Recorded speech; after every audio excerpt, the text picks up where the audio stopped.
तो पिछले एपिसोड में हमने देखा था कि डॉजी काफ़ी स्पीड के साथ इनर सेक्स से बाहर निकल चुका था, जिस पर बायफन उसका पीछा करना शुरू कर देता है। फिर यहाँ दूसरी तरफ हम टी एंड मी को देखते हैं, जो पानी से निकलकर मैकेनिकल स्नेक के ऊपर आ गया था और यहाँ उसे गुंगशू चौ के बारे में भी सब मालूम हो जाता है।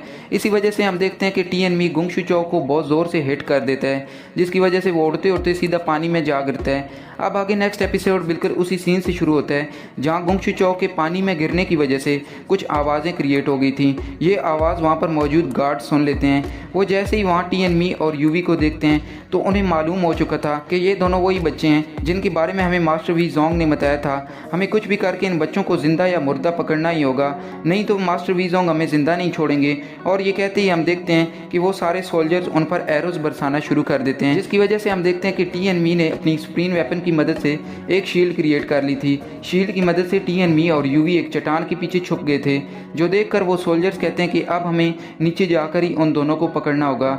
जबकि दूसरी तरफ टी एंड मी भी ये बात अच्छे से जानता था कि हम यहाँ छुपकर इन लोगों से नहीं बच सकते। इसके बाद हम देखते हैं कि वो इसी क्रॉस बो का इस्तेमाल करते हुए वहाँ पर एक एक करके उन सोल्जर्स को मारना शुरू कर देता है। जबकि साथ ही साथ वो उस क्रॉस बो का प्रेशर देखकर काफ़ी खुश भी हो गया था।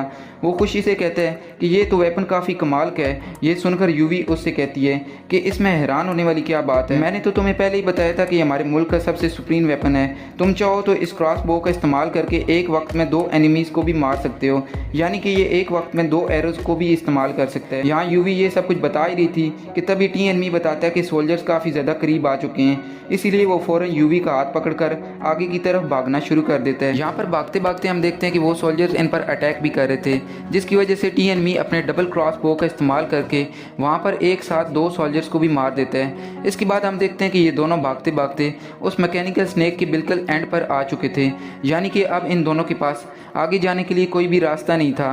तभी यहाँ अचानक टी एंड मी के दिमाग में एक आइडिया आता है, जिसकी वजह से वो यूवी से कहता है कि क्या तुम उड़ना चाहती हो। ये सुनकर यूवी को कुछ भी समझ नहीं आ रहा था, लेकिन तभी टी एंड मी भागते हुए बड़ी तेज़ी से अपने स्प्रिंग वेपन को इस्तेमाल करके चेन रोप में बदल देता है, जिसकी मदद से वो यूवी को पकड़कर एक ऊंची गुफा में आ गया था। यहाँ ऊपर आकर टी एंड मी उन सोल्जर्स को तंग करना शुरू कर देता है और वो उससे कहता है कि अगर तुम में हिम्मत है तो हमें पकड़ लो, क्योंकि दूसरी तरफ यूवी को टी एंड मी की ऐसी हरकतें देखकर हंसी आ रही थी और वो उसकी तरफ देखकर मुस्कुराते हुए कहती है कि तुम काफ़ी ज़्यादा थक गए होगे। ये देखकर यूवी टी एंड मी का काफ़ी अच्छे से ख्याल रखना शुरू कर देती है और वो ये देखकर टी एंड मी को भी काफ़ी अच्छा फील हो रहा था। टी एंड मी देखता है कि उनके पीछे एक छोटा सा सीक्रेट दरवाज़ा ओपन हो गया था, जिसकी वजह से वो फ़ौरन यूवी के सामने आकर कहता है कि मैं तुम्हारी हिफाजत करूँगा, क्योंकि इसे लग रहा था कि ज़रूर यहाँ कोई एनिमी आ गया होगा। तभी वो सीक्रेट डोर से शाओ की आवाज़ आती है, जो उसे कहता है कि मैं तुम्हारा बड़ा भाई हूँ गधे। ये सुनकर टी एंड मी शाओ को कहता है कि गधे तो तुम होगे, भला ज़मीन के नीचे कौन रहता है। जिस पर शाओ उसका मजाक बनाते हुए कहता है कि हाँ तुम ठीक कह रहे हो, मुझे यहाँ नहीं होना चाहिए था, क्योंकि मैं तुम दोनों की प्यार भरी बातें तो सुन रहा था। यहाँ शाओ की बातें सुनकर हम देखते हैं कि यूवी काफ़ी ज़्यादा शर्मा गई थी, जबकि दूसरी तरफ टी एंड मी को भी अभी कुछ भी समझ नहीं आ रहा था। इसलिए वो शाओ से कहते हैं कि इसमें कौन सी अजीब बात है, मेरे अंकल के बाद सबसे ज़्यादा ख्याल तो मेरा यूवी ने ही रखा था।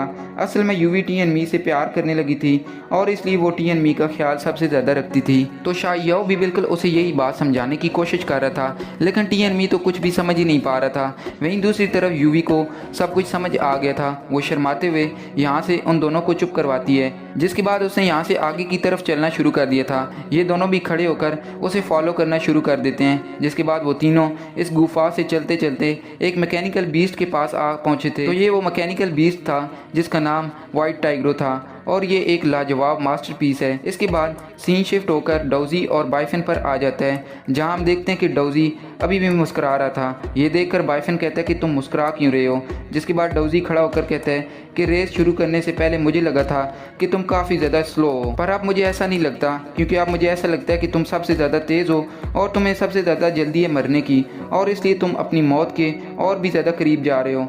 उसकी ये बातें सुनकर बायफन को कुछ भी समझ नहीं आ रहा था, लेकिन उसके बाद भी वो डॉजी से कहता है कि मैं तुमसे काफ़ी ज़्यादा इम्प्रेस हो गया हूँ, क्योंकि मुझे समझ नहीं आता कि तुम एक बहादुर हो या एक बेवकूफ़, क्योंकि ऐसी सिचुएशन में भला कौन हंसता है। साथ ही साथ वो डॉजी से कहता है कि तुम्हारी मुस्कुराहट काफ़ी ज़्यादा बुरी लग रही है, इसलिए मत मुस्कुराया करो। तो यहाँ पर इस पार्ट का एंड होता है। अगर आपने पिछला एपिसोड नहीं देखा तो वो भी देख लें, और इससे रिलेटेड और भी एपिसोड्स के लिए हमारे वीडियो को लाइक करें, ताकि हमारे वीडियोस को अच्छा एंगेजमेंट मिल सके। Thank you so much.